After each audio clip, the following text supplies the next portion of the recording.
Les damos la bienvenida a estas cuartas jornadas de María Eva Rossi. Bienvenidos a todas, a todos, a todes. Bueno, en este momento, en estos talleres, se va a hablar mucho, la mayoría de los temas son alrededor de lo que ha pasado y lo que está pasando en estos momentos de pandemia, ¿sí? Vamos a tener varias conferencias, son 5, y cada una digamos, de las conferencias van a hablar durante más o menos 10-15 minutos, ¿sí? Les vamos a ir avisando a los 10 minutos para que vayan redondeando. ¿Por qué esto? Porque son, algunos grupos son varios, ¿sí? Estamos ahí, hay 3-4 personas en algunas exposiciones. Bien, vamos a empezar. Entonces, lo que les digo es que vamos a escucharlas a todas, ¿sí? Vamos a escuchar todas las exposiciones primero, y después vamos a dar pie para las preguntas. Así que váyanse anotando las preguntitas que quieran, así después le dicen, queremos hacer una pregunta a las de vínculo pedagógico, por ejemplo, a María Soledad Gómez, a Godoy María Luisa, ¿estamos? Así que vayan anotando para poder ir preguntando. Bien, vamos a empezar entonces con vínculo pedagógico y el uso del celular durante el ASPO en estudiantes de la carrera Licenciatura en Ciencias de la Educación de la UNS 2020. Aquí van a presentar el tema Marín Cintia Yelén, de la UNS, de la Universidad del Sur, Gómez María Soledad del Corazón de Jesús, también de la Universidad del Sur, Godoy María Luisa, de la Universidad del Sur. Bien. Bueno, ante todo, buenas tardes. Queremos agradecer el espacio aquí brindado. Es una alegría inmensa y bueno, nos llena de nervios y de mucha emoción poder participar. En este espacio presentaremos una investigación descriptiva y exploratoria acerca de las formas en las que los estudiantes de licenciatura en Ciencias de la Educación de la Universidad Nacional del Sur de Bahía Blanca buscan sostener el vínculo pedagógico a través de las prácticas cotidianas con el uso del teléfono celular. Esta investigación se realizó dentro de la Cátedra de Investigación Educativa y digamos que el interés surgido por esta temática está basado en que, siendo alumnas de la carrera y transitando la cursada del segundo cuatrimestre del año 2020, durante este contexto de aislamiento social preventivo y obligatorio, hemos percibido que habíamos incrementado el uso del celular con fines académicos. Debido a este proceso de reflexión sobre nuestras prácticas cotidianas con el teléfono, surge la idea de investigar de qué manera influía en el sostenimiento del vínculo pedagógico. Todos sabemos que el brote de COVID terminó afectando a las sociedades a nivel global y planteando medidas que tenían que ver con la seguridad sanitaria, el aislamiento físico y el establecimiento de ASPO. Esta situación implicó que cada individuo cambie radicalmente la forma en la que se manejaba o manejaba sus actividades. La presencialidad dejó de tener influencia para que la virtualidad gane espacio. En ese sentido, creemos que los dispositivos tecnológicos, especialmente el celular, han ocupado un rol interesante en el momento de buscar o mantener esas relaciones. La intención de esta investigación básicamente fue la de contribuir al conocimiento que se tiene hasta el momento en cuanto al impacto que viene del contexto ASPO sobre esta forma de socialización.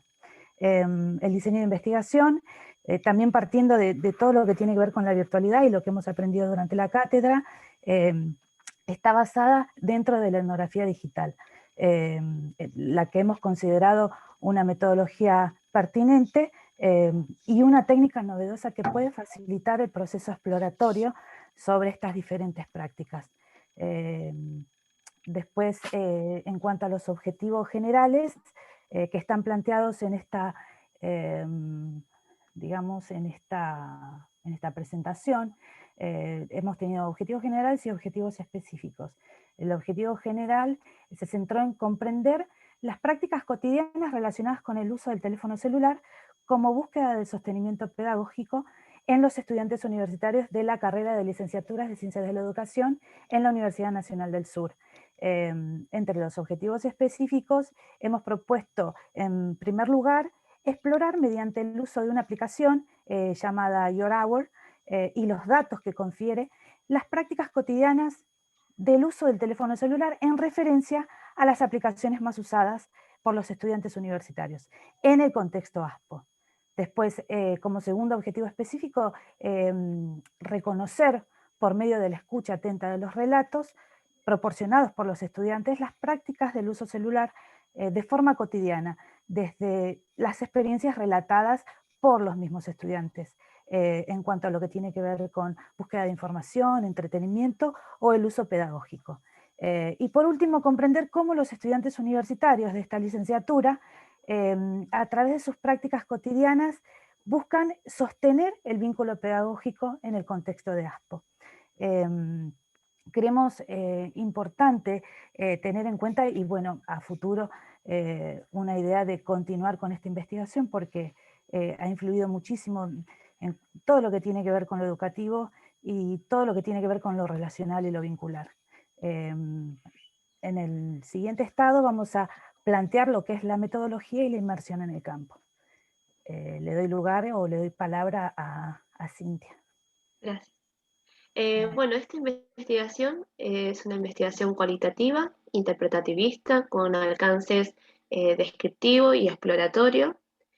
Como decía mi compañera, la metodología, el diseño de investigación que elegimos para esta investigación es el de la etnografía digital, que es un diseño bastante nuevo, novedoso, que nos permitía alcanzar un sentido enriquecido de los significados que va adquiriendo la tecnología en las culturas. La dimensión del análisis parte de las prácticas y de las experiencias, y la muestra es una muestra homogénea y por conveniencia.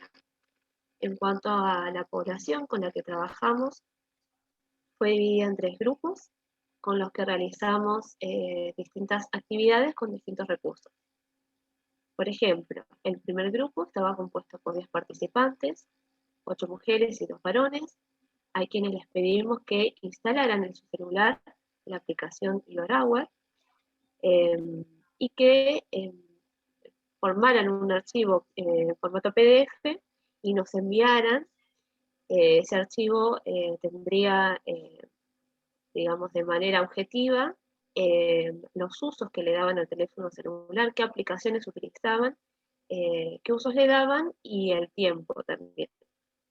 Con el grupo número 2, que también constaba de 10 participantes, 8 mujeres y 2 varones, les pedimos que nos enviaran un audio de máximo de 2 minutos, en donde nos relaten de manera secuencial cómo utilizaban el teléfono celular a lo largo del día, haciendo hincapié en las redes sociales y distinguiendo su uso, ¿sí? Si es para entretenimiento, si es para comunicación o con fines educativos. Y luego el tercer grupo, más reducido, de 4 personas, 3 mujeres y un varón, con quienes trabajamos entrevistas semiestructuradas, de manera individual, por Zoom o por Google Meet, para garantizarles una entrevista más personalizada. Con respecto a la inmersión al campo, hicimos una inmersión inicial que constó de que nosotros instaláramos en nuestro celular la aplicación Your Hour, a partir de ahí poder ver qué información nos podía proporcionar esta aplicación con respecto al uso de nuestro celular, las aplicaciones y el tiempo usado, y luego ya sí, una inmersión profunda que consta de las actividades que realizamos con los 3 grupos.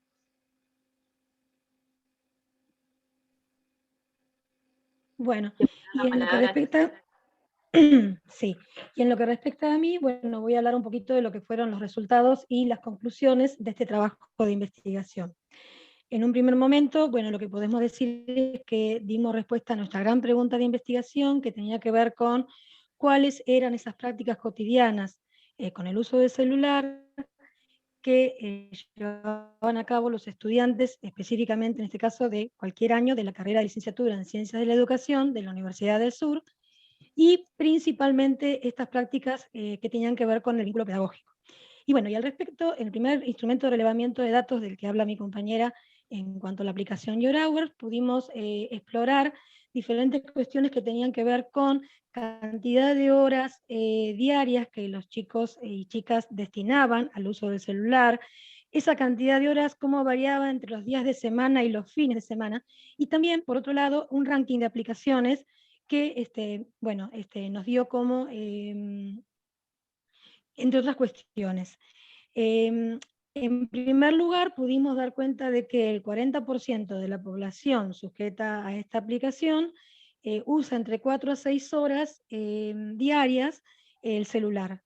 Y por otro lado, también algo que nos resultó llamativo, hubo una población, el 10% de la población usaba el celular más de 10 horas. Y esto también los chicos y chicas lo tuvieron presente.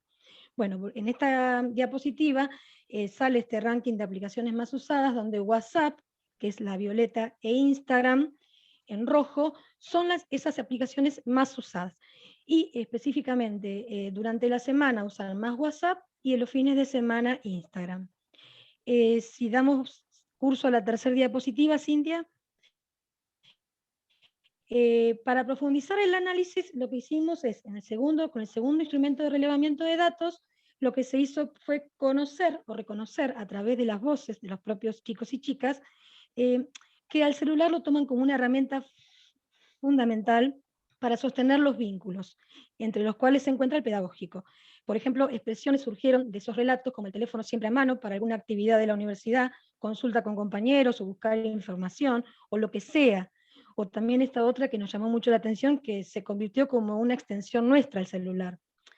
Y bueno, y también ampliando este grupo con lo que habíamos rescatado del grupo anterior, ellos también dicen que usan más Instagram y WhatsApp, pero hacen la diferenciación que WhatsApp lo usan más como red comunicacional, mientras que Instagram lo utilizan como entretenimiento.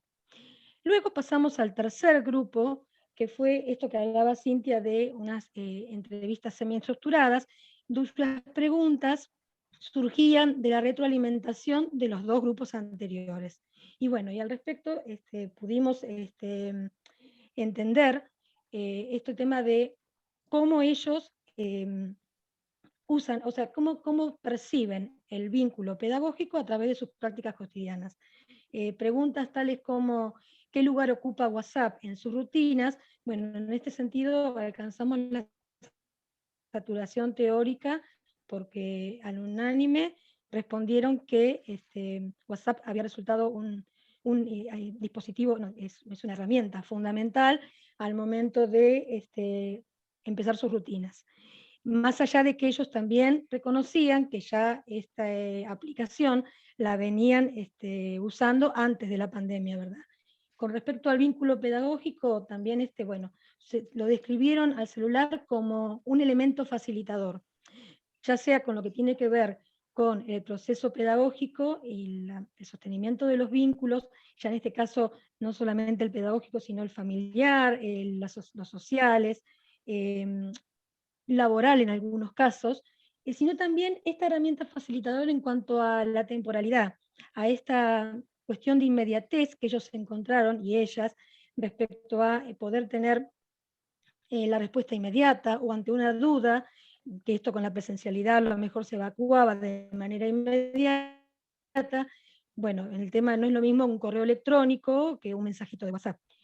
Y después, otra cuestión que ellos también valoraron sobremanera fue que ante este contexto, el desarrollo tecnológico fue una cuestión facilitadora y aparte la voluntad y la capacidad de los docentes y tutores al momento de transitar este proceso, el acompañamiento que recibieron de ellos. Y bueno, y por último, como en la próxima Femina habla, algunas conclusiones que sacamos al respecto, Cintia, si querés, eso.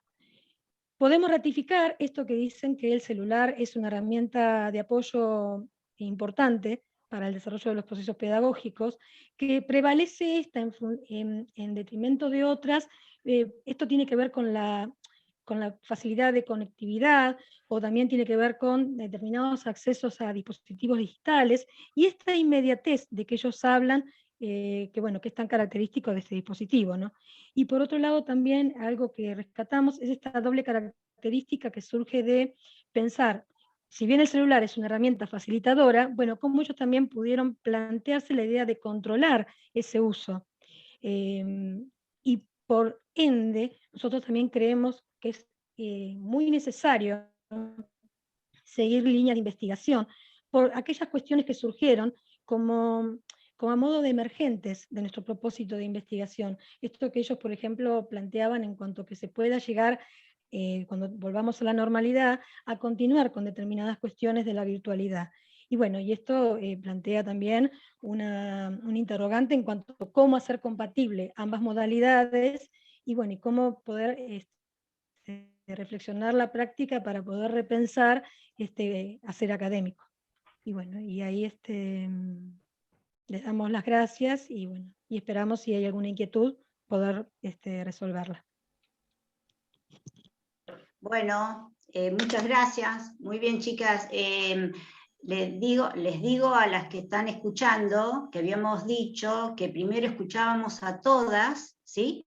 A todas las exposiciones, y luego ustedes vayan anotando las preguntas que tienen para cada una de estos talleres, ¿sí?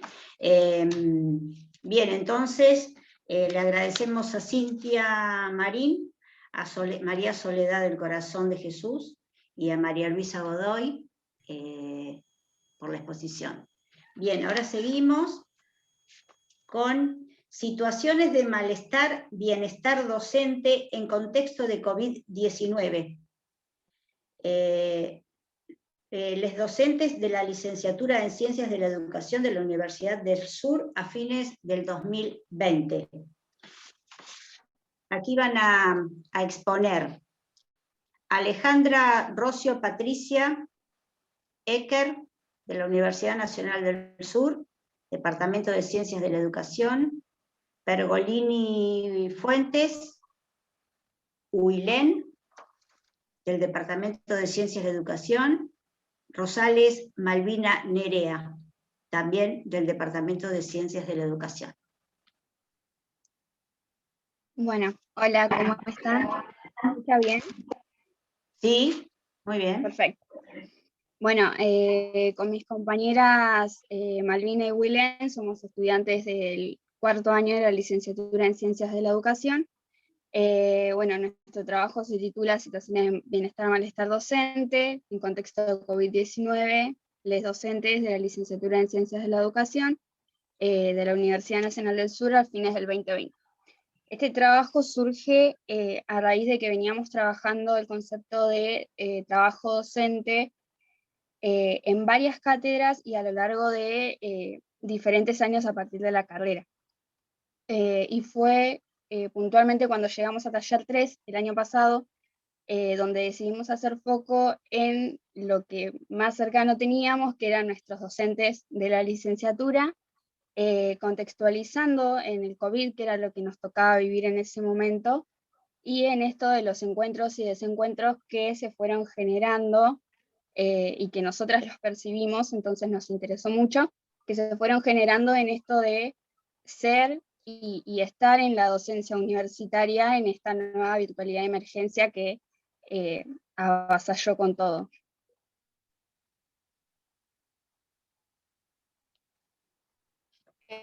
Bueno, como decía Rocío, el tema de investigación que elegimos fue trabajo docente.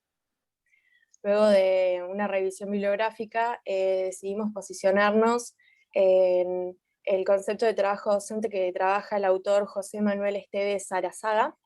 Él define el trabajo docente como una profesión ambivalente que, según sea el grado en el que se presenten una serie de factores, generará bienestar o malestar docente, entendiendo malestar y bienestar como una sola categoría y como dos caras de una misma moneda, en donde los mismos factores que generen malestar van a generar también bienestar docente.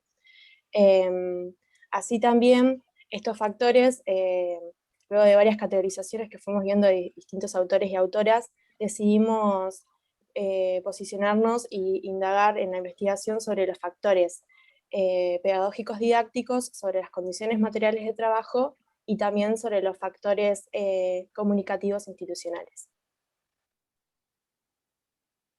Bueno, la población, como decía Rocío, la población que elegimos fueron los docentes y las docentes de la licenciatura en Ciencias de la Educación, que era, bueno, un poco la realidad que estábamos viviendo con ellos, fueron los propios docentes que teníamos. Y la muestra fue aleatoria y quedaron de 21 docentes, en donde se autopercibían en un 76,2% femenino, en género femenino, y un 23,8% de género masculino. Bueno, uno de los factores, como decía Malvi, son las condiciones materiales de trabajo, en las cuales tomamos 3 indicadores. Tomamos la carga laboral, el espacio de trabajo y el acceso a dispositivos tecnológicos. El gráfico que están viendo hace referencia a la carga laboral, en donde se refleja que del total de la población, un 19% de los y las docentes comprendía un cargo de 10 a 20 horas semanales. De ese 19%, la mitad, es decir, 9,5, trabajaba efectivamente estas 10 o 20 horas, mientras que el resto superaba las horas comprendidas por su cargo, es decir, que también trabajaba horas no remuneradas. Esto lo entendemos como un factor que contribuye al malestar docente. Y dentro de esta misma línea, dentro de las preguntas que fuimos haciendo en un formulario de Google, había preguntas abiertas en las que invitamos a los y las docentes a que escriban metáforas con las que puedan asociar su labor docente en contexto de COVID. Entonces aparecieron asociados a este factor de carga laboral, aparecieron algunos como docentes full time o sobreexplotación, por esto de trabajar más horas, muchos y muchas trabajan más horas de las que en realidad eran remuneradas, y después también esto de malabaristas o confusión en el ámbito doméstico y laboral, entendiendo también como este cruce entre los quehaceres domésticos y el trabajo en casa, entendiendo también que más del 70% eran mujeres, entonces también como que qué implica trabajar en casa siendo mujeres y trabajar en casa siendo hombres, ¿no? Bueno, como mencionaron Rocío y Malvina al principio, otro de los factores en los que indagamos fueron los factores comunicativos institucionales, dentro de los cuales nos abocamos a preguntarles a los docentes en torno a la comunicación entre docentes o intracátedra, como dimos en llamarla, y la comunicación y el vínculo con sus estudiantes. En este sentido, el gráfico que estamos observando tiene que ver con que más del 90% de los docentes encuestados afirmaban que, como dice acá el costadito, el vínculo con sus estudiantes era fuente de motivación para su trabajo. Sin embargo, y volviendo sobre la ambivalencia desde la que nos posicionamos para pensar este trabajo, aquí podemos ver la asociación que los docentes hicieron con diferentes sentimientos que les invitamos a relacionar en torno particularmente al vínculo con sus estudiantes, y podemos observar, por ejemplo, esta casi igualdad entre la incertidumbre y la satisfacción, que aparecen aquí en celeste y en verde, entre otros de los sentimientos que les dimos, como también la motivación, la frustración.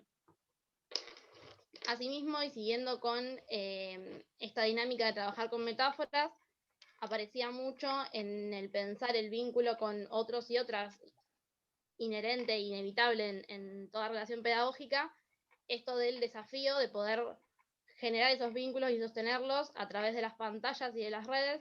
Entonces dimos en seleccionar para este factor de los factores comunicativos institucionales, quienes decían la docencia como desafío apasionante y oportunidad, y las redes, pensando en las redes que generamos con otros y otras, y también las redes que se volvieron medio para poder generar esos vínculos. Bueno, por último, los factores pedagógicos didácticos que mencioné anteriormente, indagamos sobre las competencias digitales y sobre la planificación y evaluación del trabajo docente, y como se puede ver en el gráfico, un 46,9% de las y los docentes indica que había sido fácil o muy fácil la planificación del cronograma, la digitalización del material bibliográfico y todas esos componentes que hay al costado, pero sin embargo también habían cuestiones difíciles como los prácticos y o trabajos de campo y el dictado de clases. Así, si bien hay cuestiones fáciles y muy fáciles, luego con las metáforas pudimos dar cuenta de cómo igual sigue estando presente esta ambivalencia, debido a que si bien habían cuestiones como por ejemplo la digitalización de material, que en la particularidad de la institución de la UNS, habían varias cátedras que ya tenían digitalización de material y también utilizaban ya la plataforma digital, habían cuestiones que están relacionadas también a lo que decía Rocío de las condiciones materiales de trabajo, de cómo la carga laboral y llevar todos estos componentes a la virtualidad sigue estando presente este malestar y bienestar, esta ambivalencia, como bueno, atornillades a la silla y las pantallas, y un año de adaptación forzada.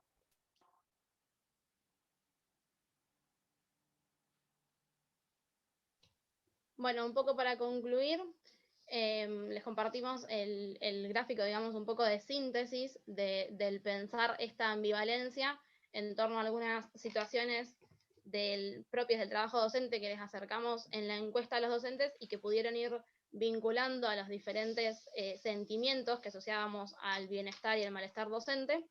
Y aquí es donde podemos ver, haciendo una mirada, digamos, general, por ejemplo, resalta el color amarillo, que aparecería vinculado a la satisfacción, por ejemplo, en la comunicación entre docentes, y la importancia de sostenernos entre compañeros y también en el vínculo con los estudiantes que aparece aquí abajo, o en la característica de la autonomía docente propia de la docencia en los niveles superiores y particularmente en el sistema universitario.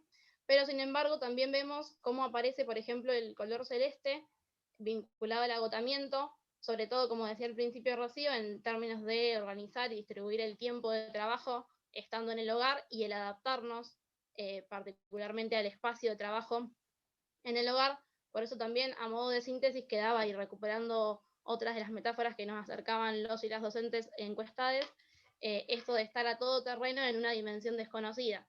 Y sobre eso también podíamos preguntarnos, bueno, ¿qué de esta dimensión desconocida quedará, o incluso ahora mismo estará en esta bimodalidad o presencialidad y no presencialidad alternadas que se están dando también producto de la continuidad de la pandemia, ¿no? O que de esta ambivalencia ya venía, por supuesto, previa a la pandemia. Reconocemos que Esteve trabajó este concepto hace ya mucho tiempo, y sin embargo cómo se va complejizando, ¿no?, con estos nuevos contextos que nos invitan a repensar, bueno, particularmente en nuestro caso el trabajo docente, desde estos factores y desde algunos que seguramente han quedado por fuera y que quedaban abiertos a futuras investigaciones para poder profundizarlos, y también utilizando nuevas estrategias metodológicas que nos permitan acercarnos, porque resaltábamos mucho también cómo los datos nos muestran quizás cierto bienestar en términos generales, y cómo las metáforas en palabras de los y las docentes eran más asociables a situaciones de malestar, principalmente. Bueno, muchas gracias por escucharnos. Bueno, muy bien, chicas, muchas gracias, Alejandra, Huilén, Malvina, muchísimas gracias.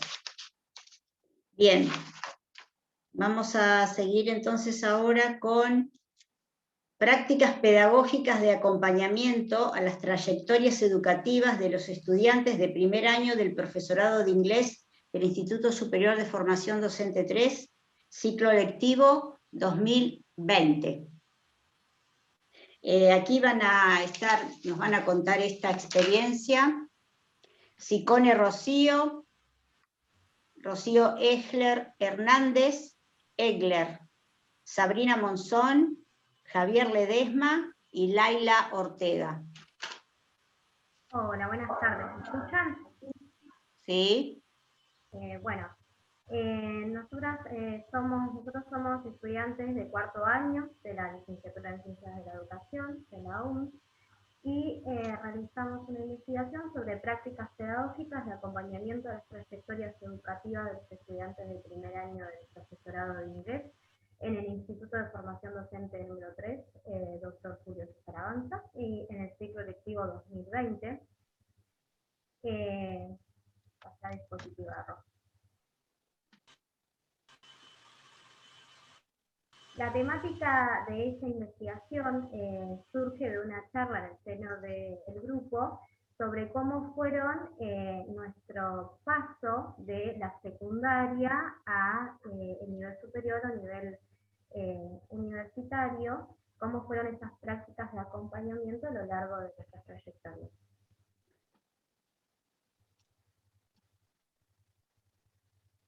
Bueno, el objetivo del trabajo de investigación fue describir las prácticas pedagógicas que acompañaron y sostuvieron a las trayectorias educativas de los ingresantes del primer año del profesorado de inglés y de los estudiantes que se encontraban realizando el curso de CUPA del Instituto Avanza en el ciclo lectivo 2020, que estaba atravesado por un contexto de asco.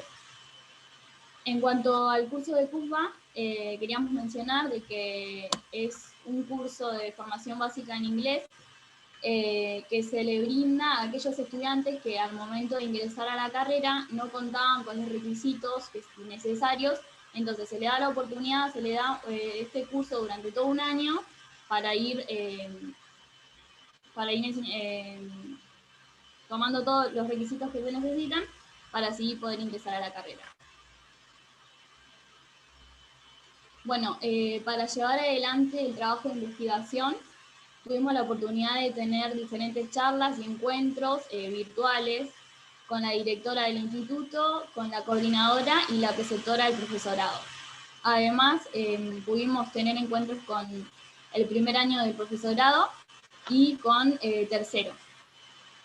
A raíz de todos estos encuentros, fuimos recabando datos y nos ayudaron para poder formular una encuesta online que se aplicó en los estudiantes que estaban en el primer año de inglés y en el curso de CUPA.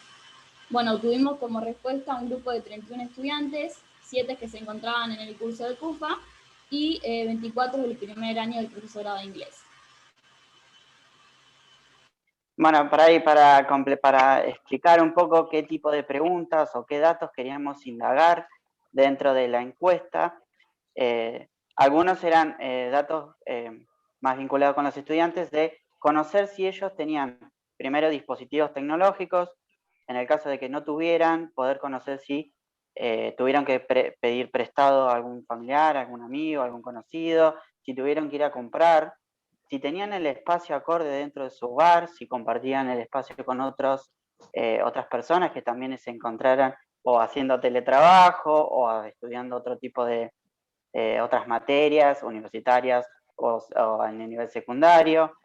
También conocer si desde la institución del Avanza se habían realizado algún encuentro virtual o alguna charla donde ellos pudieran consultar sobre cómo utilizar los dispositivos, si brindarle conocimiento sobre las aplicaciones que se iban a utilizar, por ejemplo Google Meet o el Zoom.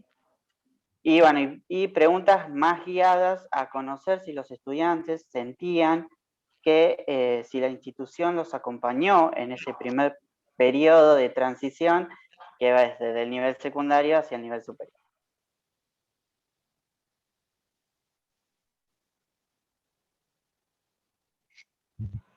En este trabajo de investigación logramos recabar varios datos relevantes a través de la encuesta realizada. Ante la afirmación que les proponemos a los estudiantes en la encuesta, en el proceso de transición desde el nivel secundario hacia el nivel superior me sentía acompañado por la institución.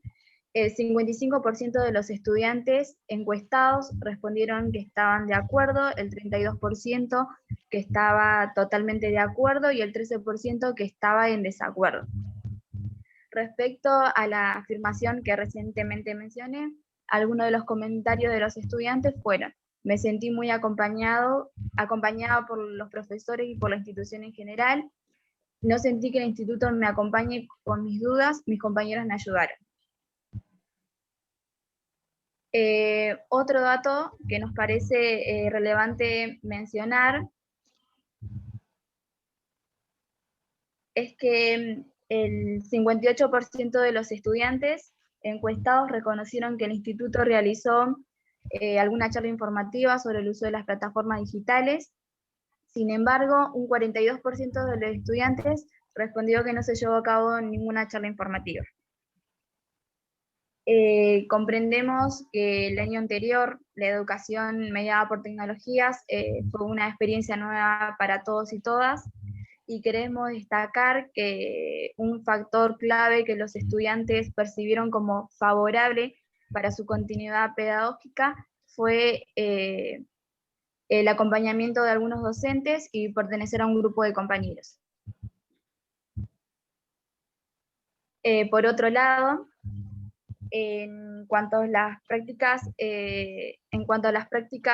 pedagógicas que los estudiantes percibieron como obstaculizadoras de su cursada, encontramos la adaptación al cursado virtual con un 84%, la falta de recursos y dispositivos tecnológicos con el 71%, la inestabilidad emocional y cuestiones de organización familiar con un 36%, así también surgen los aspectos económicos con un 29%, por no ser una carrera que no cumplió con sus expectativas con un 26%, y por último, la ausencia de vínculos estables de docentes y compañeros con el 23%.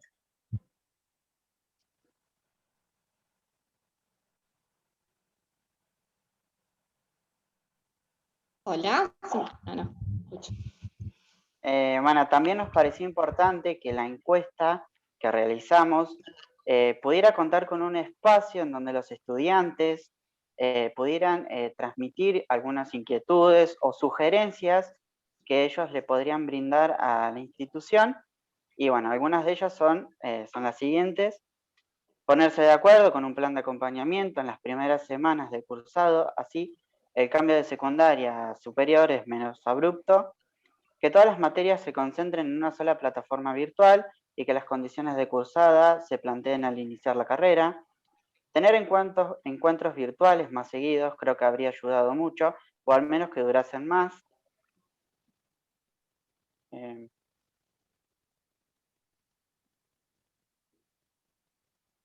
Alguna charla informativa general que luego quede en YouTube, si no se puede asistir virtualmente al principio del cursado. Se podría usar el foro del campus para que los estudiantes escriban sus dudas y los coordinadores respondan. Y mayor seguimiento al estudiantado que recién egresa del secundario, que es al que más le cuesta organizarse de manera autónoma. Eso como para visualizar algunas de las cuestiones que surgen de los mismos estudiantes.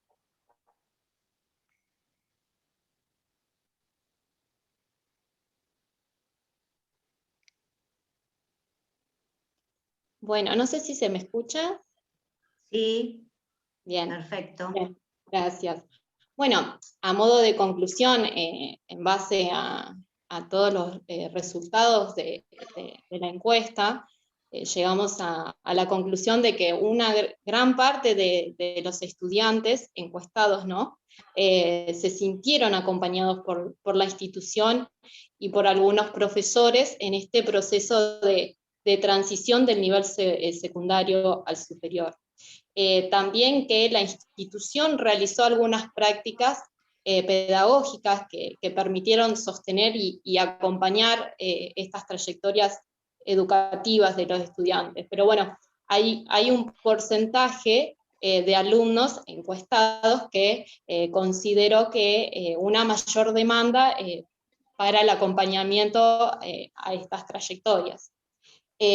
También otro aspecto que notamos en todas las encuestas es que son varios los factores que inciden en la trayectoria educativa de los estudiantes.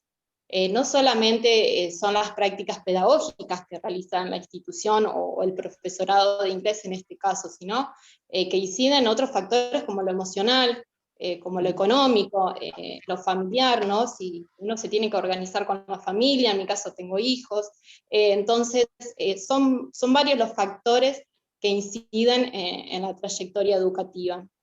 Y otro aspecto que notamos que fue clave es que contar y permanecer con un grupo de compañeros, y también en este caso en el profesorado de inglés, que hay una preceptora y que hay una coordinadora, ese vínculo, ese contacto con ellos permitió poder sostener la continuidad pedagógica. Bueno, es más o menos a lo que llegamos a concluir con los datos recabados en la encuesta. Bueno, ¿finalizaron? No, ya termina, ya termina. No, estoy apurando, no los estoy apurando, perdón.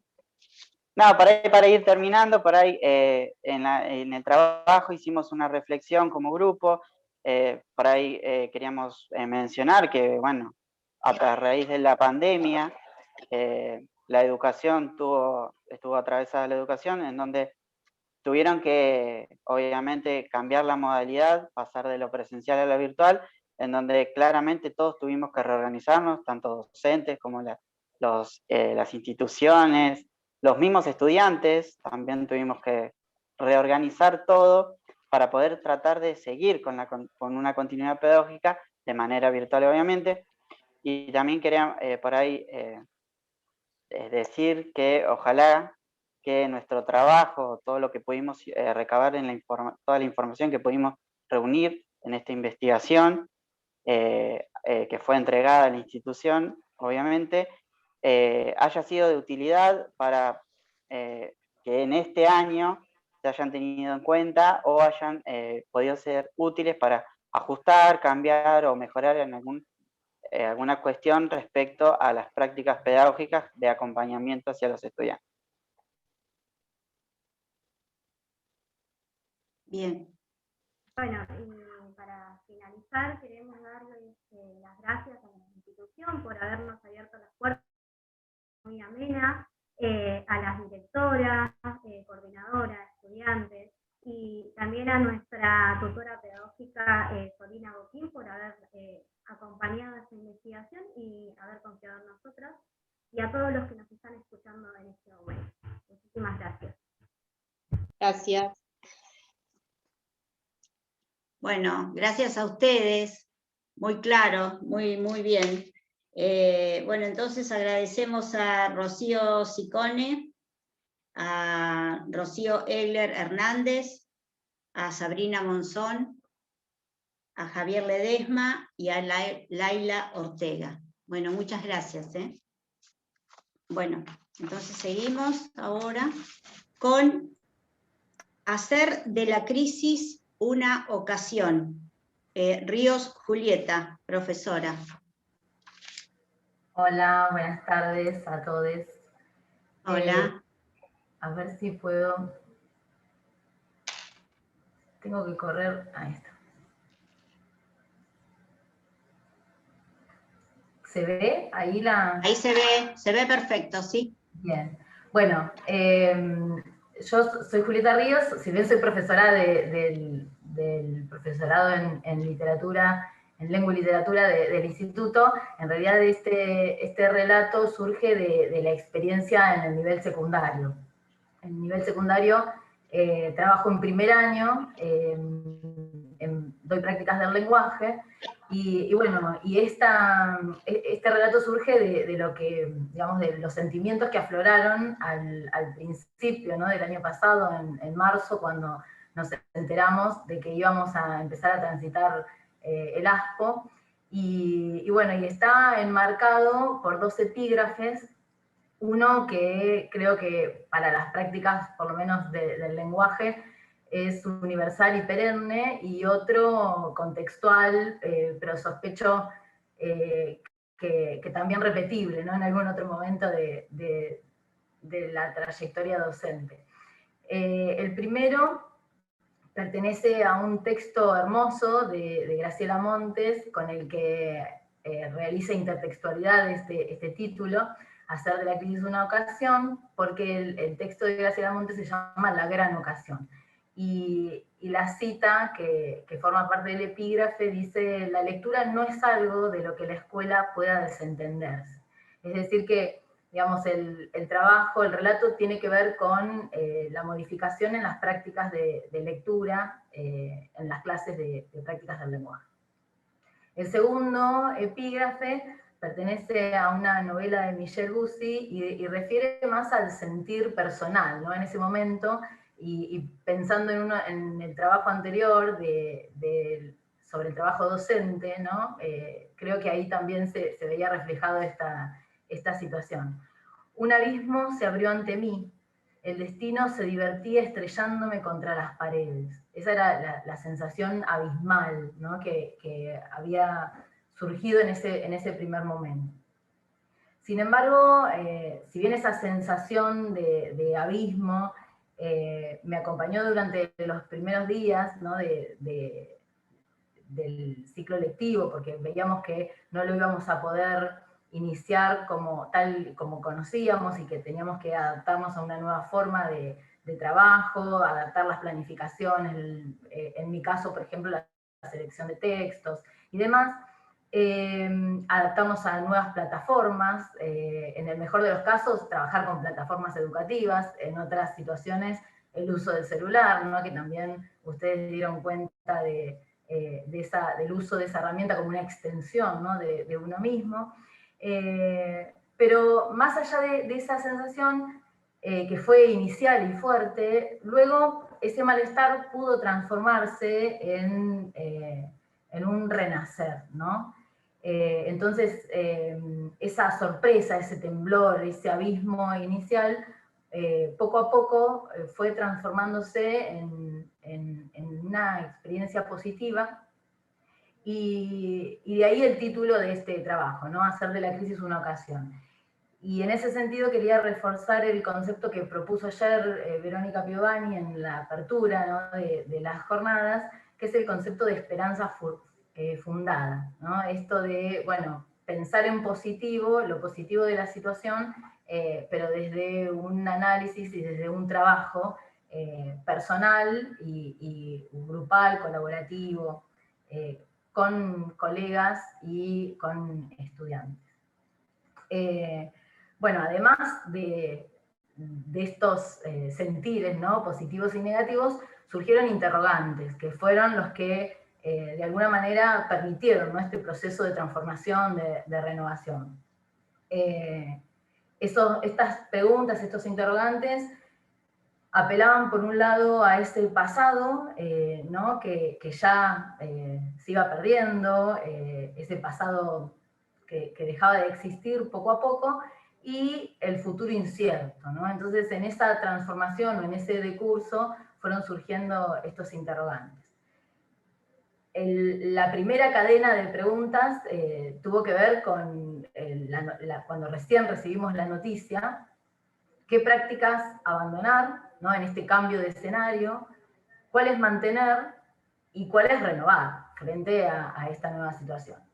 En segundo lugar, apareció la preocupación por mis estudiantes, que son chicos, chicas de 12 años, 11, que estaban entrando, ¿no? a un nuevo nivel educativo, como por ahí les pasó a los estudiantes de primer año que daban cuenta recién de inglés. Entonces, ¿cómo invitar a estos adolescentes de primer año a transitar las prácticas de lectura y escritura en este nuevo contexto y en un nivel educativo que para ellos era tan desconocido como la realidad misma, ¿no? Esto de cambiar de espacio en la escuela? Y frente a la propia tarea docente, ¿cómo garantizarles a cada uno, desde su situación particular, individual, la posibilidad de ingresar al mundo de la cultura escrita? ¿Cómo habilitar esa experiencia? Y a partir de un concepto de René de Atkine que retoma Michel Petit, cómo suscitar a la distancia esos efectos discretos. Esos efectos discretos se vinculan con las prácticas de ternura, de amorosidad y vincular, ¿no? Sobre todo, pensando en que en la edad, ¿no? de estos estudiantes. Si quería enfatizar, ¿no? en esos efectos discretos, en esta práctica de hospitalidad, de ternura, de amorosidad, en este nuevo contexto me parecía que si bien siempre son importantes, en esta situación eran particularmente importantes, ¿no? y había que concentrarse más que en los contenidos, en mantener esos vínculos. Y además pensando que la adolescencia es una edad, una etapa de crisis, una etapa compleja, que más allá de lo que sucede afuera, ¿no? y lo que le sucede a los demás, el caos mayor es interno. Entonces pensé en qué otros momentos críticos de la humanidad habían aparecido estos ejemplos de hospitalidad, ¿no? Esos ejemplos que suscitaron los efectos discretos de los que habla René de Alquine. Y entonces, si bien hay un montón en la historia de la humanidad, elegí estos dos. El caso de la periodista alemana de origen judío, Yela Lippmann, y nuestro caso, digamos, local, nuestra querida Mirta Colangelo. Yela Lippmann, cuando terminó la Segunda Guerra Mundial, se encontró con que tenía que reunir la mayor cantidad de libros infantiles de todo el mundo para permitirles a las niñas que habían participado de esa situación, permitirles asomarse a nuevas culturas, a tener una mirada amplia, ¿sí? del mundo, y comprendió que tenía que engrandecerles la mirada, la mente y la esperanza, ¿no? a todos estos chiques. Por otro lado, Mirta Colangelo, más allá de ser la maga de los susurradores, organizó en nuestra ciudad durante 11 años un taller de escritura en el Patronato de la Infancia. Y los adolescentes de esa institución se convirtieron en el centro, ¿no? de este taller de escritura y en los artistas que crearon todas estas, los libros y las ilustraciones de esos libros. Entonces, a partir de estos ejemplos, pude resignificar esos interrogantes iniciales y darles una vuelta de tuerca, es decir, pasar digamos, de esa crisis individual para formar parte, digamos, digamos, que esa crisis se transformara en algo positivo, no solamente para mí, sino también para mis estudiantes. Y ponerlos a ellos en el centro. Entonces, surgió digamos, el interrogante de cómo mantener estos lazos, ¿no? y cómo fortalecer los vínculos, las conversaciones, la interacción constante, de manera de encontrar el modo para acercarnos a la palabra, a la metáfora, al lenguaje, que era lo que nos iba a brindar en el medio de las prácticas del lenguaje esa sensación de hospitalidad, de encuentro. Y entonces ahí aparecía la cuestión del nuevo escenario, ¿no? En este nuevo escenario se requerían nuevos canales comunicativos, nuevas propuestas, en realidad, de lectura y escritura, nuevas consignas, porque estaban fundadas en nuevos modos de leer, ya no íbamos a leer en el aula todos juntos, y de alguna manera desnaturalizar también las formas habituales que teníamos, ¿no? de leer y manejarnos con un nuevo entorno, que era el entorno digital, que sobre todo, no tanto para mis estudiantes, pero sí para mí, era algo nuevo, ¿no? con lo que tenía también que lidiar y también tenía que aprender.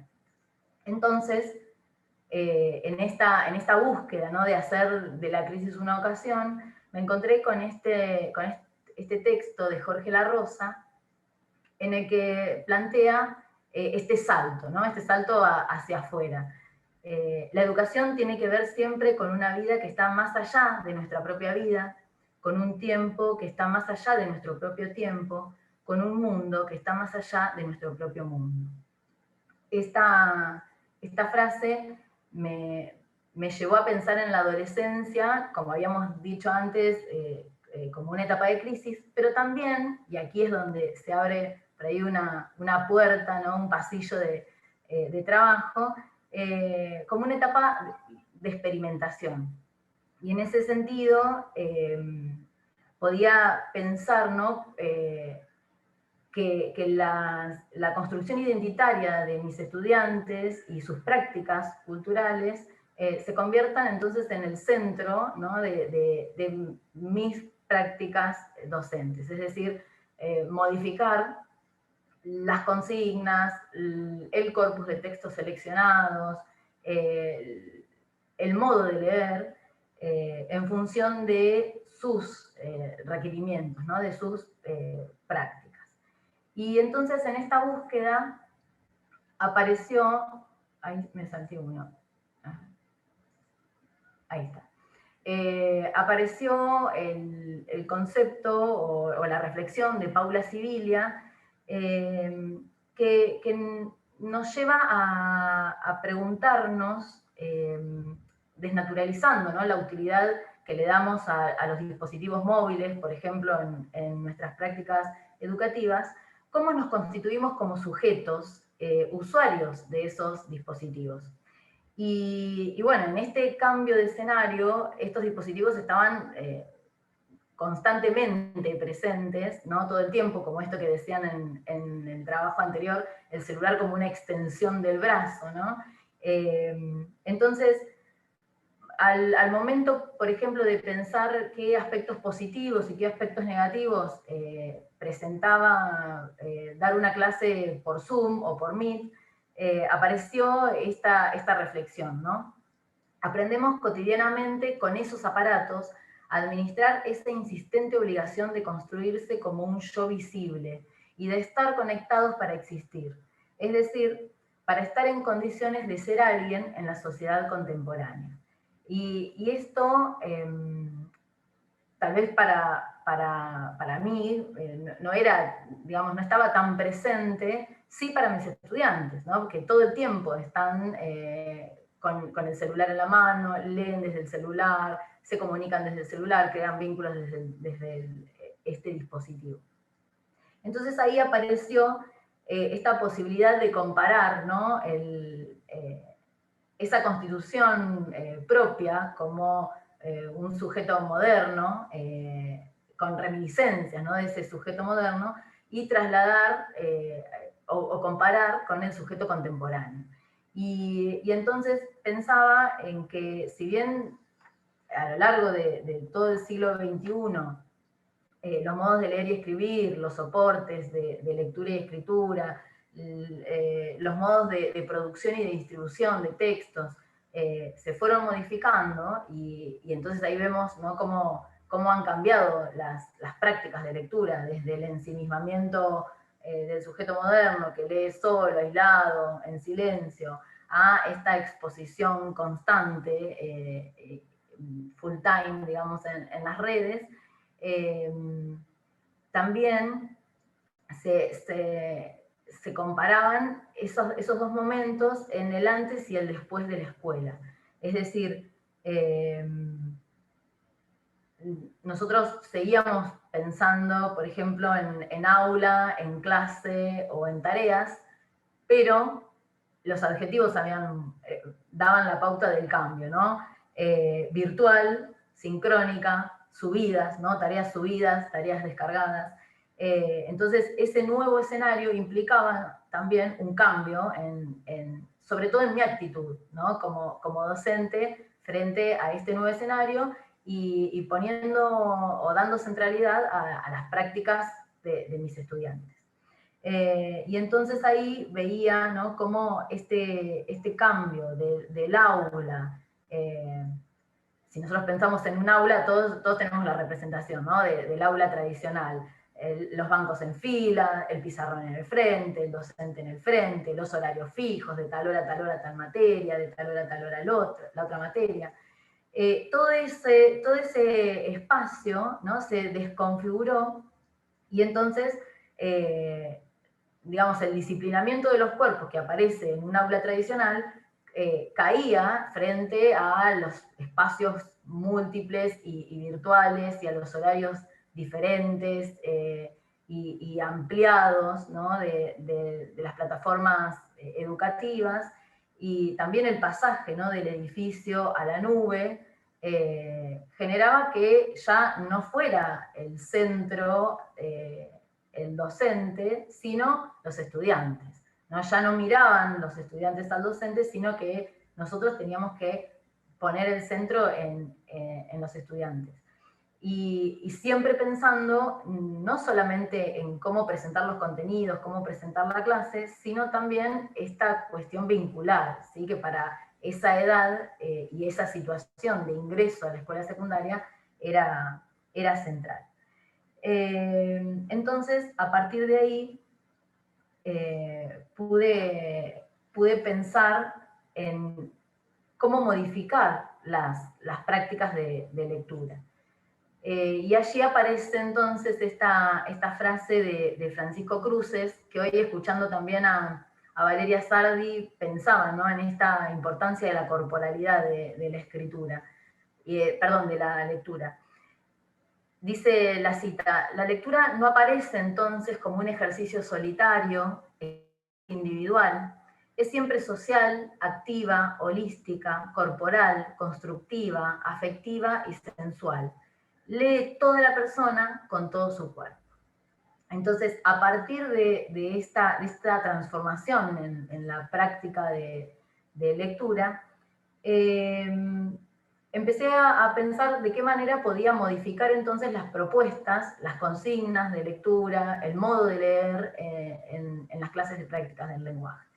Y entonces apareció este concepto de arte o manera de hacer, de Michel de Certeau, como el modo idiosincrático mediante el cual cada actor no solo reproduce en sus prácticas un orden social heredado, sino que también produce o inventa a su modo su propio orden.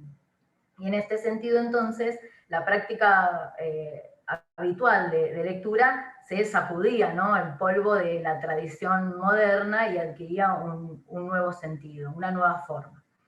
Y por otra parte, esta manera de hacer, o este arte, se complementó con la propuesta de Roger Chartier, para quien el proceso de apropiación siempre transforma las prácticas culturales y los significados según cada contexto.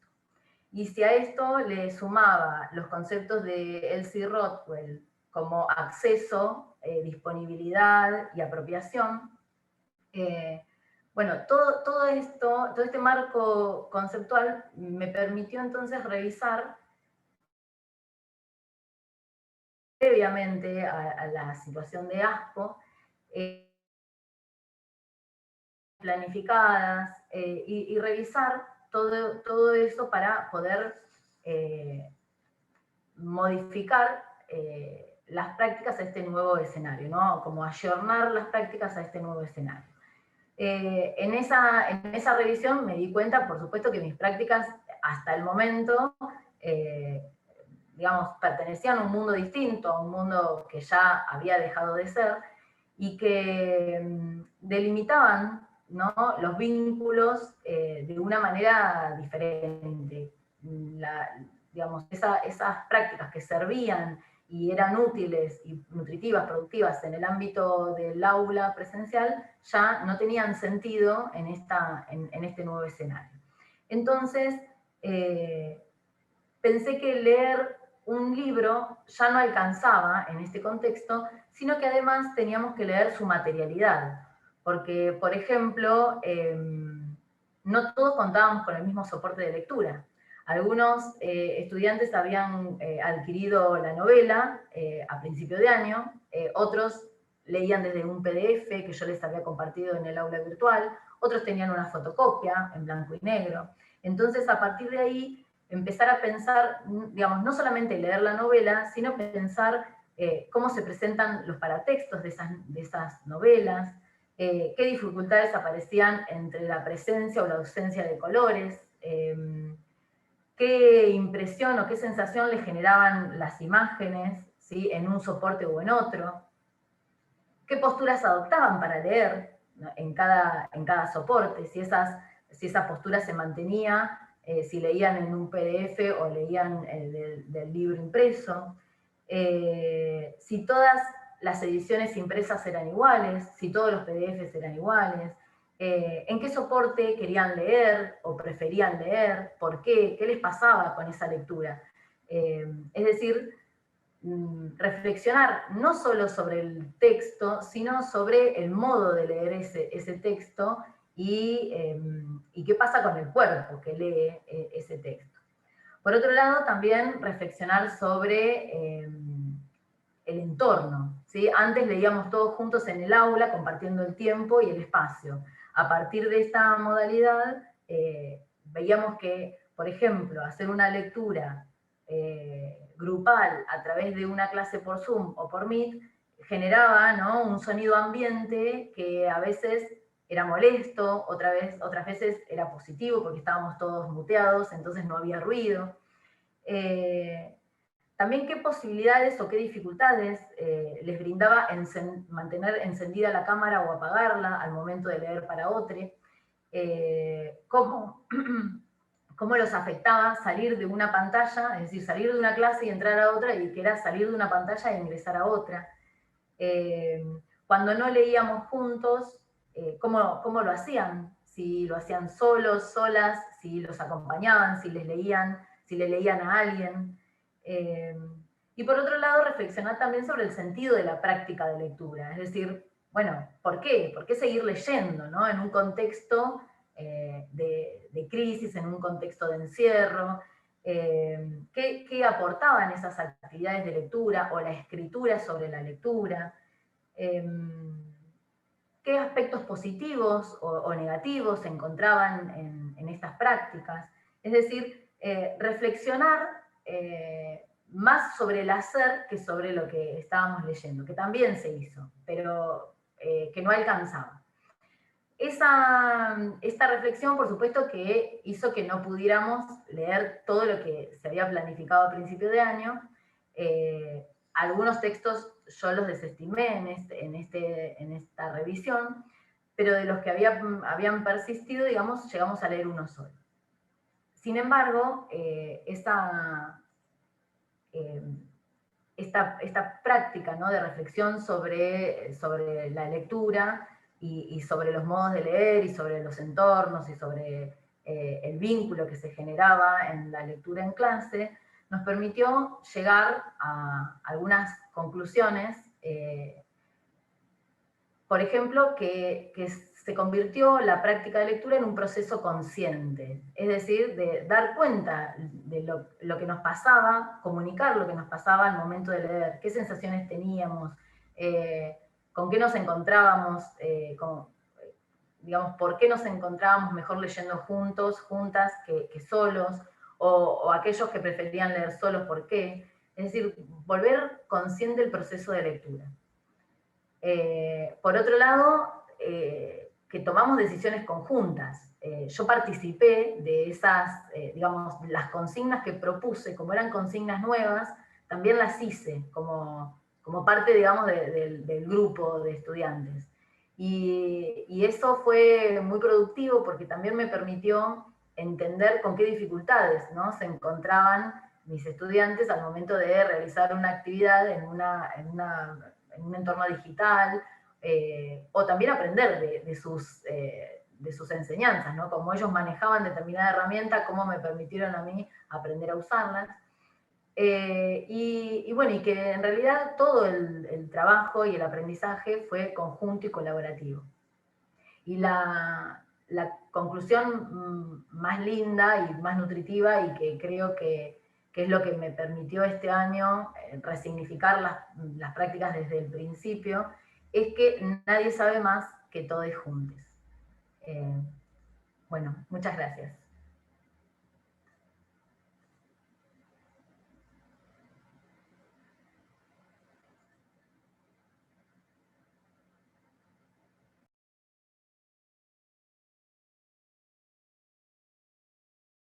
Estás muteada, Anabel. Yo sigo hablando. Bueno, gracias, Julieta. Muy claro tu trabajo. Bueno, entonces llegamos al final de este encuentro con una ponencia que se llama Querida y remote muchache, experiencias sobre la continuidad pedagógica en la emergencia sanitaria. Perfecto, lo leíste hermoso el título. ¿Viste? Ah, no. Bueno, sí.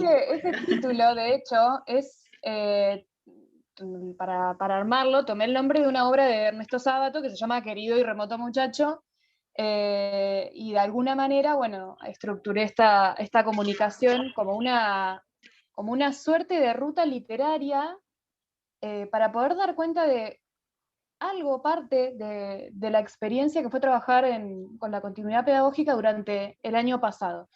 Me gustaría primero agradecer a todos y a los compañeros que están exponiendo, porque la mejor forma, precisamente como cerró Julieta recién, de construir y de transitar, ahora es esta, es compartiendo, es intercambiando con colegas, con compañeros, con alumnos, con todos, ¿no? Entonces, conformé esta suerte de ruta literaria con una pregunta fundamental y clave, que fue cómo seguir haciendo escuela, porque sí, porque seguimos haciendo escuela, pese a que escuchemos con tanta insistencia que los chicos no tienen clase, que lo escuchamos una y otra vez durante el año pasado, durante este año lo seguimos escuchando, y que aparte también nos lleva a otra pregunta, que es, bueno, ¿solamente son los chicos los que van a la escuela? Creo que la escuela abarca un montón de otros sujetos, ¿no? Múltiples.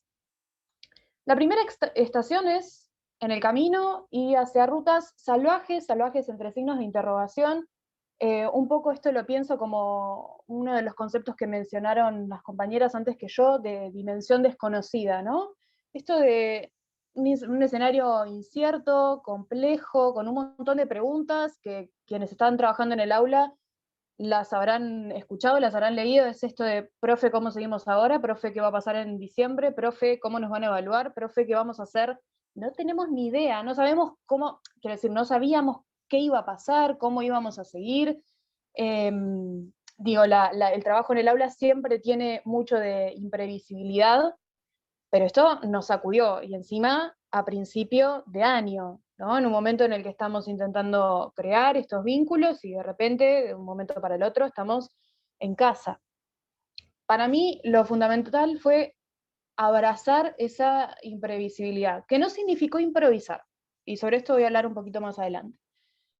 Y fue súper fundamental, más que nunca, tomar la planificación como una hipótesis de trabajo, como una tentativa, que siempre lo es, por supuesto, pero creo que ese fue el momento más que nunca de tomarla de esa manera, de no estar corriendo atrás de la planificación, priorizar, pensar cuál era el objetivo, qué es lo que necesito para poder encontrarme con todos en el aula. Y para esto me gusta recuperar esta idea de Brailovsky, que propone pensarnos a los docentes como arquitectos, dice, porque necesitamos la planificación, necesitamos la guía, necesitamos lo práctico, necesitamos pensar desde antes nuestro trabajo, pero también tenemos que pensarnos como anfitriones, para recuperar el cuidado, lo cómodo, la ternura, brindar ese tiempo que siempre estuvo presente, por supuesto, pero creo que a todos como profes nos agarró más que nunca esta preocupación, cómo darle algo personal a lo virtual. Y eso me lleva a esta otra estación, que es el libro de los abrazos, que tiene que ver con pensar la ternura, qué lugar ocupan las políticas de cuidado en este contexto, cómo podemos llegar a construirlas. Como decía hace un ratito y como mencionó también Julieta, esto nos pasó a principio de año, que es el momento en el que empezamos a conocerlos a todos, a hacer estos diagnósticos, a intentar establecer alguna dinámica de trabajo, y estamos acostumbrados a hacerlo de una manera, que es cara a cara, con el cuerpo, con la voz, con los rostros, y de repente no lo estamos teniendo. Entonces, ¿cómo hacemos con todo eso? Eso me lleva a esta otra estación, que tiene que ver con cómo recuperar algo de la corporalidad en la virtualidad, cómo llegar a todos, cuando sabemos que este contexto expuso las desigualdades preexistentes de una manera súper brutal, porque no todos acceden a conectividad, no tienen dispositivos disponibles que funcionen en cantidad, y además tampoco contar con esa tecnología idónea puede garantizarnos ese contacto permanente, porque, digo, uno puede llegar a conocer a sus alumnos, pero no sabemos bien qué es lo que está pasando, qué les está pasando a nivel familiar, a nivel personal, que esto también ya lo mencionaron. La adolescencia es un momento complicadísimo a nivel interno, entonces todo lo que está pasando y encima la pandemia, entonces no sabemos bien cómo es, pero sí sabemos que no es sin dolor o sin dificultad. Entonces, acá empezar a probar un montón de cosas, WhatsApp, aulas virtuales, Facebook, las decisiones también que tomamos, ¿no? Porque esto tampoco es gratuito para nosotros como profes. Digo, seguramente les habrá pasado recibir mensajes a las 11 de la noche, a las 12, a las 3 de la mañana, de alumnos, de padres, me han llamado en enero, a las 10 de la mañana, en enero, en plenas vacaciones, a mi número personal. Bueno, son las decisiones que tomamos, ¿no? ¿Qué hacemos? ¿Compartimos este número? ¿Hacemos un grupo de WhatsApp? Tiene beneficios, la inmediatez tiene estas otras dificultades que son estos borroneos de nuestro espacio, de nuestros límites, ¿no? De nuestra privacidad. Pero todo se trató de buscar habilitar esos canales. Y para eso me gustaría recuperar esta idea de Scliar, que habla de la convivencia y de estar juntos, y dice, ese estar juntos nunca es algo parsimonioso, tranqui, fluido. La convivencia siempre implica un choque, implica fricción, es dejarte interpelar por el otro e buscar interpelar al otro. Entonces, eso a mí un poco de tranquilidad me trajo, porque digo, si en el aula presencial esto es así, ¿cómo no va a hacerlo en la virtualidad? Que de un día para el otro, con más o menos recursos, intentamos llegar y construir todo esto, porque estamos, como decía, estamos haciendo escuela, y estamos recreando una escuela, no copiando la presencial. Estamos formando algo, digo, ¿cómo eso no va a ser sin dificultades si la presencialidad también lo trae? Entonces eso me trajo un poco de tranquilidad. Decir, bueno, estamos probando con errores, con aciertos, pero esto no va a ser nunca un caminito recto, hermoso, bello, fluido, de ninguna manera. Pongo este meme porque me sentí así muchas veces. Esto de, por favor, chicos, digan algo, desde pedir que digan algo en Zoom, en Meet, en el WhatsApp, no sentirme tan sola, porque esto, nos falta la cara, nos falta la voz, nos falta el cuerpo. Entonces, bueno, me sentí así muchas veces. Y la necesidad de achicar distancias es algo que ocurrió no solamente con los chiquitos de primer año, de 11, 12 años, pasó también con alumnos grandes, adultos que están cursando fines y también valoraron mucho esto de la voz, ¿no? Preguntar, hola, ¿cómo estás? ¿Qué haces? ¿Qué película miraste el fin de semana? No sé, de esa manera, ¿no? Algo para que se muevan las cosas, ¿no? Y esto me lleva a este otro punto, donde me sentí así muchas veces, socorro, y los ríos profundos, que es de repente sentirme súper abrumada, tenemos un montón de mensajes para contestar, cosas que se te pasan, se te solapan, los mensajes de Classroom, las cosas para corregir, materiales digitales para preparar, que, claro, uno en el aula siente que todo le fluye naturalmente, no tiene nada de natural, son recursos que laburamos mucho nosotros, nos formamos años para eso, pero ahora de repente tenemos que sentirnos más cancheros con todo esto y bueno, y estamos aprendiendo. Por eso decía que la imprevisibilidad no significa improvisar, nosotros nunca improvisamos, por más que nos sintamos más cancheros con algunas cosas. Ahora estamos usando de nuevo, echando mano de los recursos que tenemos y formándonos mucho. Y creo que algo útil fue el trabajo colaborativo, que también apareció la idea en otros, los trabajos de otros compañeros que ya expusieron, pensarnos, bueno, con otras materias, que es re difícil también, y que quizás no sale como esperamos. Quizás teníamos una expectativa y bueno, no salió así, pero nos sirve para alivianar, para también descomprimir un poco, para que los chicos no tengan tanta tarea, tantas cosas, bueno, probar un montón de alternativas y pensarlos con otros, que también es lo que estamos haciendo acá, en este momento, en esta instancia de compartir reflexiones e investigaciones. Esto me lleva a este otro punto, que es Alicia en el País de las Maravillas, que tuvo que ver con recuperar más que nunca lo creativo, hacer desde el disfrute, desde el goce. ¿Por qué? Estamos en casa, algunos tendrán casas más grandes, más amplias, más lindas, entre comillas, otros estarán entre cuatro paredes, y bueno, de alguna manera tenemos que mirar o poder aprender a mirar con otros ojos lo que tenemos cerca. Yo soy profe de letras, como dije, entonces la creatividad es algo a lo que apunto y busco permanentemente, y ese fue uno de los principales objetivos. Y eso no significa que el docente se vuelva un payaso, ¿no? Como buscando la clase divertida. No ese es el objetivo, pero sí poder recuperar o insistir en crear, en disfrutar, en compartir, y aparte evitar que este compartir sea solamente alumne-profe,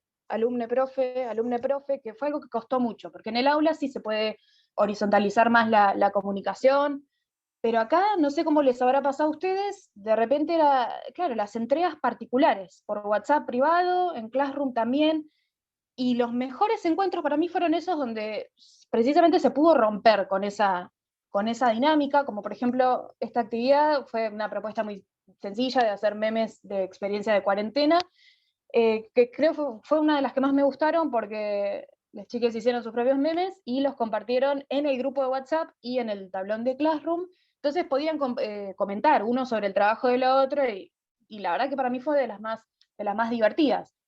Y tampoco es que vos decís, bueno, estaba trabajando el contenido que definía, pero la verdad es que funcionó muy, muy, muy bien. Por lo menos disfrutamos y pudimos volver a tener esta sensación de estar todes.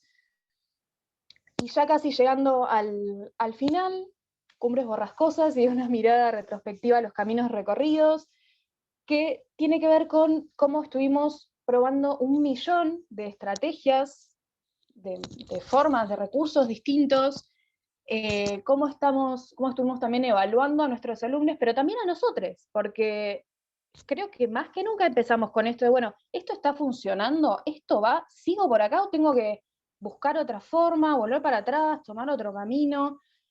Son decisiones que tuvimos que tomar, pero creo que también esa mirada retrospectiva nos hizo ver un montón de cosas que hicimos y bueno, intentar valorarlas. Y que si tenemos que tomar otro camino, también está bien, también está bien. Y esto sí, para cerrar, tiempos difíciles, grandes esperanzas. No es mi intención ponerme cursi, pero sí me gustaría recuperar un relato de una alumna de Fines, por supuesto le pedí permiso para compartir con ustedes esto. Es un relato que elaboraron ellos a partir de, bueno, sustantivos, adjetivos, la experiencia del aislamiento, que me gusta porque creo que sirve para seguir pensándonos a nosotros, haciendo escuela. ¿Qué pasa este año? Como también dijeron ustedes, este año no es que volvimos a la vieja normalidad, no es que está todo joya, la verdad es que seguimos ahora encima aprendiendo otras cosas porque es la bimodalidad, entonces, y ahora seguimos con mucha incertidumbre también. Y este relato dice lo siguiente: este año fue muy particular para mí, empecé cerrando mi negocio, luego tenía la idea de salir a buscar trabajo, pero llegó esta rara pandemia que cambió todos mis planes, de repente todo estaba cerrado, ya no se podía salir a la calle y eso dificultó mi búsqueda.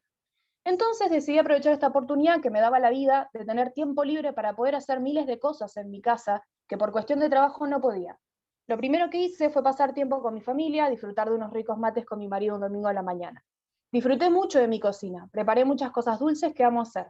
Pinté de blanco las sillas de mi comedor, le hice un cuadro pequeño para la habitación de mi hija, reciclé unos almohadones viejos y los forré de color gris y miles de cosas más. Traté de aprovechar y sacarle todo lo bueno que podía a esta situación que nos tocaba vivir y tratar de ver la parte buena y tener la mente ocupada para que el tiempo pasara más rápido y no caer en pensamientos negativos. Y me olvidaba de algo muy importante. Empecé a cursar el secundario, cosa que tenía pendiente hace mucho y también por falta de tiempo no podía. Quería cerrar con esto porque, si bien como decía antes, las desigualdades se supervisibilizaron, también para muchos alumnos esto significó la posibilidad de volver a estudiar, sobre todo para alumnos más grandes del plan Fines. Poder volver a la escuela, tener tiempo que antes no lo tenían, o la disponibilidad física, ¿no? De no poder ir a la escuela. Bueno, y algunos pudieron, así que por eso quería cerrar con este relato y agradecerles a todos por su atención.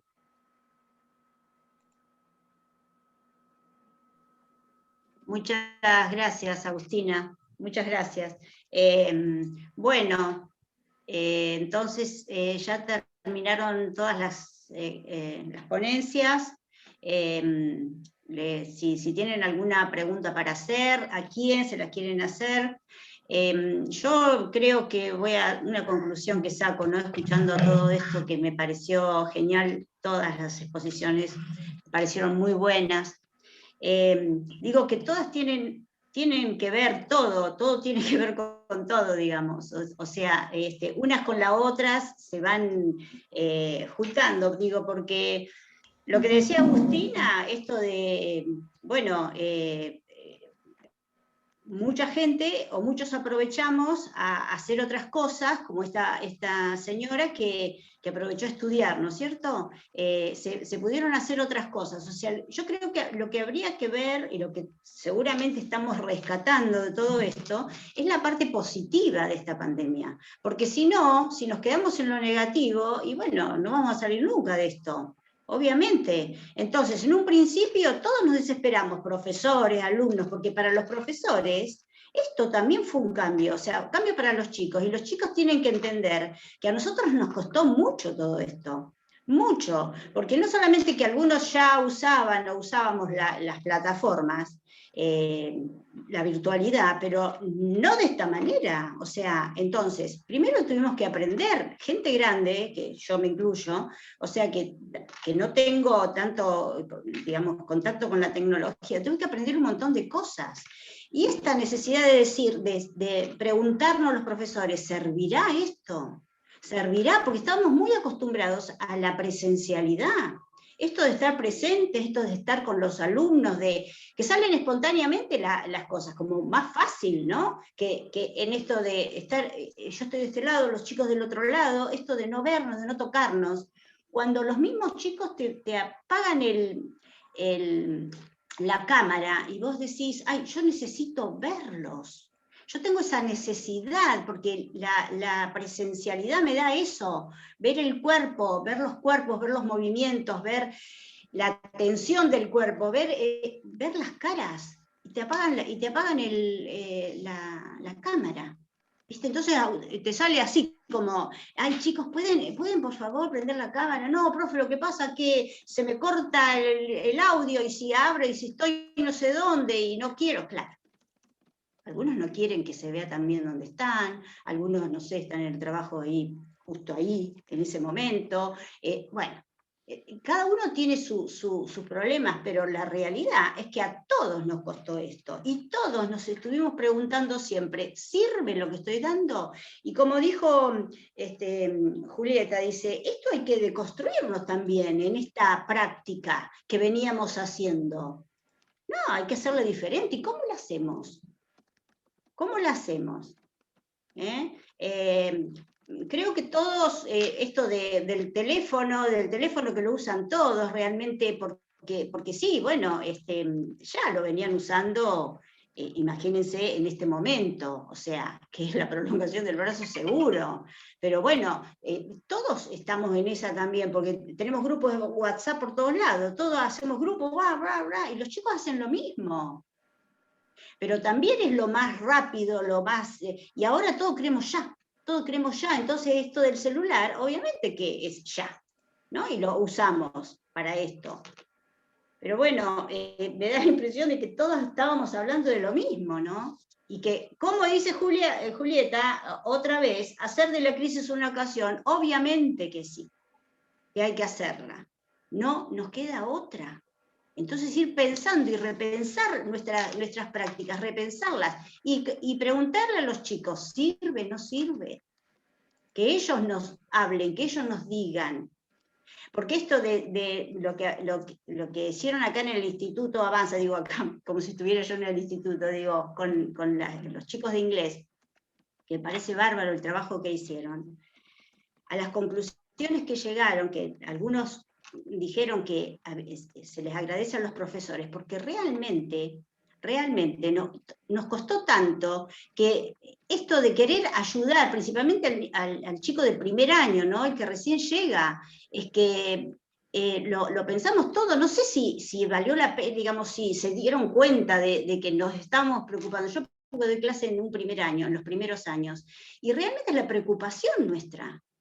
¿Viste? ¿Cómo los ayudamos? Que no se nos vayan, ¿qué podemos hacer para retenerlos y porque sí nada más? No, que se entusiasmen, que les guste, que estén bien, que puedan hacerlo, que entiendan, o sea, muchas preguntas, así como les costó a ellos, nos costó también a nosotros, y mucho, y mucho. Estoy segurísima que los profesores, si hay profesores escuchando, seguro que van a estar conmigo, van a decir que sí, que tengo razón, y los alumnos también, los estudiantes también.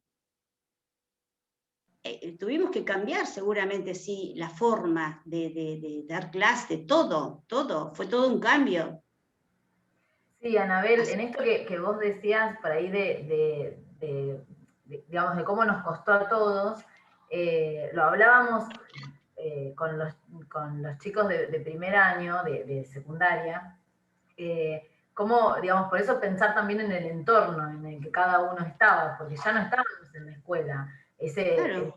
compartíamos el espacio, y ese entorno particular de cada uno ponía en evidencia cómo nos costaba, ¿no? Sobre todo en esto que también Agustina decía, de algunos entre 4 paredes, 5 personas, otros con un espacio propio, y entonces había mayor distensión. Pero pensar que todos, de alguna manera, no la estábamos pasando bien, no. por distintos motivos.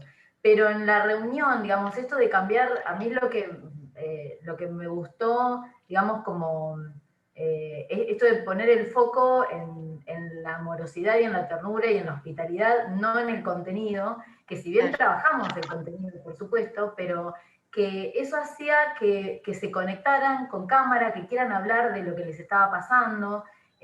Hubo una conexión por ahí, como que el contenido era la excusa, ¿no? Para hablar de lo que nos estaba pasando. Y siempre también volviendo sobre eso, más allá de la queja o de las situaciones negativas, pensar, bueno, ¿qué de positivo tiene que nos podamos encontrar hoy en estas circunstancias?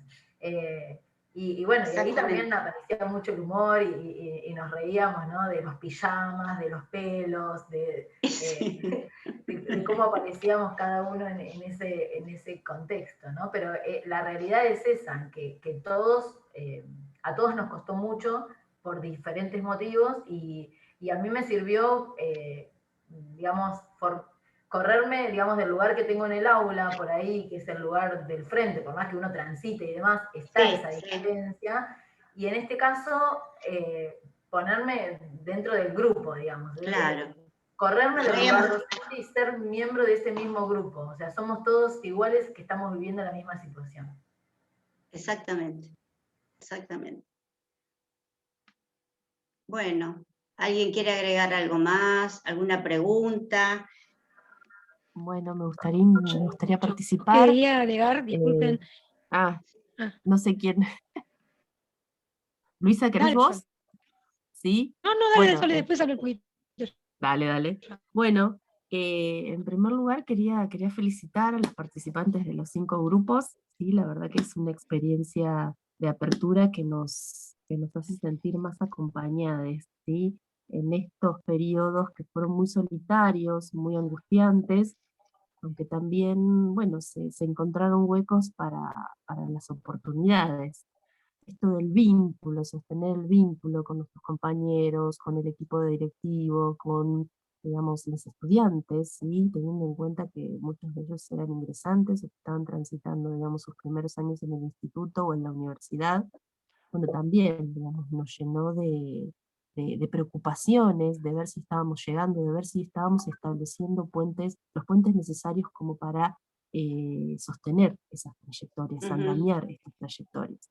Así que bueno, quería agradecerles el espacio, también comentarles, seguramente no les han comentado, digamos, entiendo que los 3 primeros grupos que participaron en este panel, es la primera vez que se presentan a las jornadas, a unas jornadas, digamos, al formato de jornada y o congreso.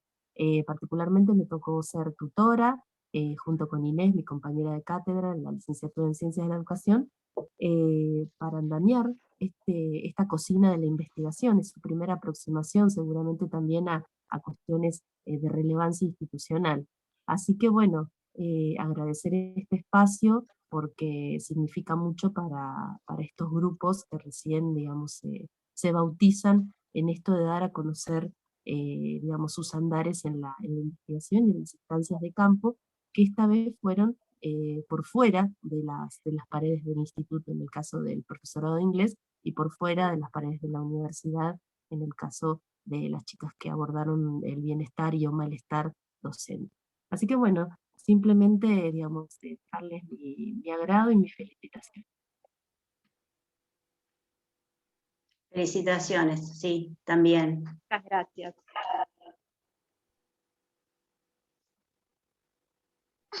Bueno, yo también quería agradecer por brindarnos este espacio y bueno, a Soledad también por incentivarnos a participar, ¿no? Es la primera experiencia, muchos nervios, como todo, ¿no? La primera experiencia siempre uno está nervioso. Bueno, a mí me pasa que estoy con el nene, por ahí lo están viendo, entonces bueno, son varias circunstancias que me ponen nerviosa, digo, ay, si grita, si esto, organizarme, tanto como estudiante para lo que es la investigación el año pasado, como para poder participar ahora. Yo estaba con muchos miedos de ver si podía organizarme en mi núcleo familiar para poder participar, y bueno, son un montón de cosas que me surgieron, y la verdad que estoy muy contenta de poder participar, y nada, muy, muy contenta con todo lo que aprendí, las otras miradas, los otros trabajos, así que nada, muchas gracias.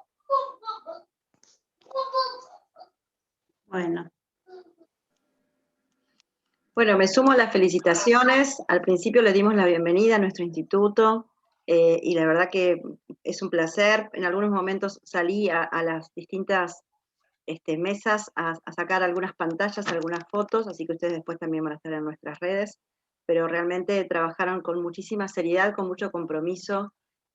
Sole lo dijo bien recién, es un placer que estén comenzando con estas experiencias. No todos los profesionales, no todos los docentes se animan a transitar por estos paneles, ¿no? Y a preparar sus producciones y presentarlas con mucho nivel, además hermosísimo. También un saludo muy especial para nuestra profe que nos representó hoy en esta mesa, para Julieta, y que creo que nos enriquecemos todos en este intercambio, ¿no? Me parece que de todas las posibilidades que brindan las jornadas, las de los paneles, siempre las apreciamos desde ese lugar, porque es mucho más directo, porque nos conocemos, porque vemos cómo trabaja el otro, y es lindísimo eso. Así que totalmente agradecida de parte de todo el instituto, del comité organizador también, que acá nos representa Anabel, que también condujo tan lindo este momento de encuentro y de intercambio. Gracias. Bueno, ¿hay alguna otra pregunta? ¿Alguien había querido recién entrar y no pudo? ¿Quién era? No, Leonardo levantaba la mano. Yo. A ver. Luisa era, sí. Hola. Luisa, sí. Sí. No, yo más que nada me quedé con lo que vos habías comentado, Anabel, respecto a esto de que todos, en cierto modo, cuando arrancamos a hablar nuestro tema, decíamos todos más o menos algo similar. Chato, es en cuanto a que, si bien el tema era el mismo, está abordado desde diferentes actores sociales, entonces es como que es un complemento, resulta ser un complemento uno con otro, y esto, bueno, abre también a la idea de continuar, ¿no?, con la investigación. Esta idea de que se decía de mayor o menor a todos. Se te corta, Luisa. No se escucha no mucho. sé si de la misma manera, pero a todos nos ha afectado este tema de...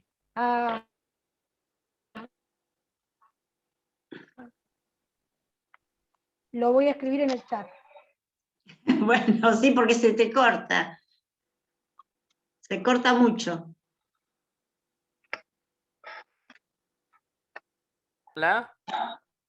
Sí. Ahora sí, tenía la manito levantada. Bueno, nada. Mira, mayormente por curiosidad, para saber lo que se trataba, me encantaron todos los temas, pude aprender un montón, estuve tomando muchas notas y también puede ser que algunos de los que dieron la charla de profesorado de inglés, acá hay 2 incógnitos, o tal vez más, yo soy uno de esos. El año pasado fue cuando empecé la carrera en profesorado de inglés y sinceramente lo que dijeron, lo que transmitieron con su charla fue muy interesante, fue muy edificante. También lo que compartió la profesora Ríos, los otros estudiantes, docentes, fue algo que de verdad me ayudó y que voy a tomarlo, porque sinceramente cuando el tema que hablaron de los docentes me interesó mucho y los temas que abordaron del agotamiento, o el cansancio, o el enojo, y lo que más me gustó de ese tema específico es que la barra de enojo casi no estaba. Era inexistente o era muy leve, así que eso me da tranquilidad porque yo siempre pensaba, uy, yo cuando sea docente, si tengo que estar con toda la tecnología, me voy a pasar embroncado porque soy re lento para aprender.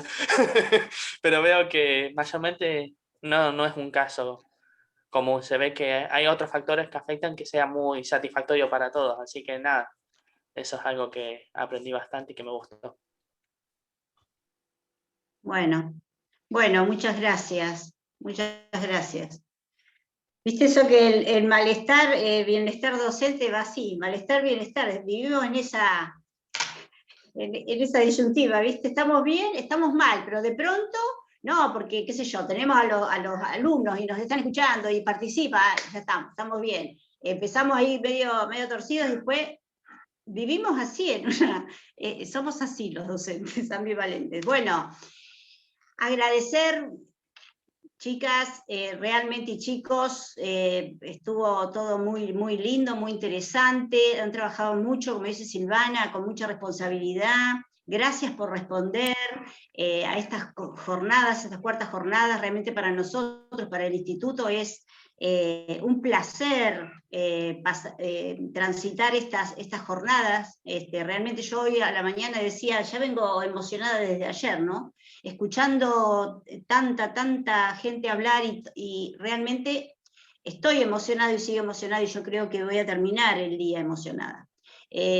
Para bien, obviamente, porque realmente ustedes han hecho de esta jornada algo maravilloso y son parte de esta jornada. Muchísimas gracias por haber estado, a toda la gente que nos ha escuchado. Y bueno, los esperamos en otra jornada, con algún otro tema que vengan, ¿sí? Y se presenten, porque las vamos a seguir haciendo, cada 2 años las hacemos, ¿sí? Bueno, muchísimas gracias. Ahí estaremos. Bueno, muchas gracias, Soledad. Gracias a vos, Anabel, Gracias por el espacio. Y por la presentación. Bueno, gracias, Juli.